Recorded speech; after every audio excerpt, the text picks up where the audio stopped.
आज हम एक ऐसी प्रॉब्लम के बारे में बात करेंगे जो बहुत आम है लेकिन अक्सर अनदेखी की जाती है। ये समस्या है ओवर थिंकिंग, यानी ज़रूरत से ज़्यादा सोचना। हर दिन हम अपने दिमाग में हज़ारों ख्यालों को लेकर घूमते रहते हैं। कुछ बातें जो हुई हैं और कुछ बातें जो शायद कभी होंगी भी नहीं।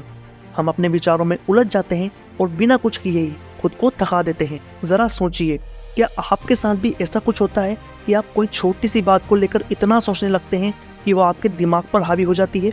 जैसे कि दोस्त का मैसेज ना आना, बॉस का चेहरा आपको देखकर अचानक बदल जाना, या फिर एक छोटी सी गलती पर लगातार पछताना।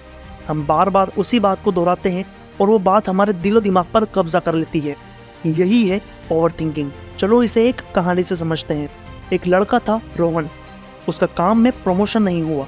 उसने सोचना शुरू किया, कहीं मैं अच्छा काम नहीं कर रहा हूँ, शायद बॉस को मुझसे शिकायत है, या फिर हो सकता है कि मेरी किस्मत ही खराब है। ये विचार इतना गहरा हो गया कि रोहन का हर दिन खराब होने लगा।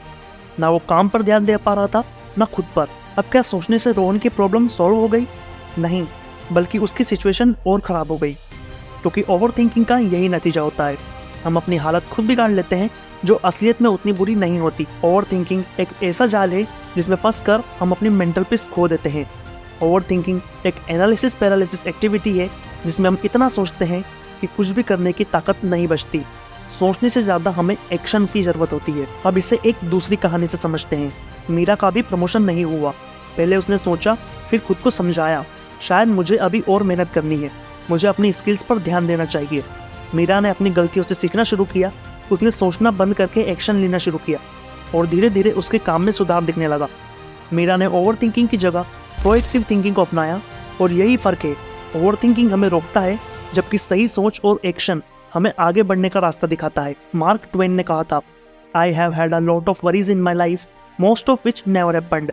मतलब हम जिन बातों को लेकर चिंता करते हैं उनमें से अधिकतर कभी होती ही नहीं। ये सिर्फ हमारे मन की उपज होती है जो हमें उलझाए रखती है। हमें उन चिंताओं को छोड़कर आगे बढ़ना सीखना होगा। अब सवाल ये है कि ओवर थिंकिंग से बाहर कैसे निकला जाए। इसके लिए मैं आपको 4 ऐसी प्रैक्टिकल स्टेप्स बताऊंगा जिनको फॉलो करके आप ओवर थिंकिंग जैसी प्रॉब्लम से बाहर निकल सकते हैं। और चौथी वाली तो सबसे बेस्ट है। पहला, डिस्ट्रैक्ट योरसेल्फ, मतलब ध्यान बटाओ।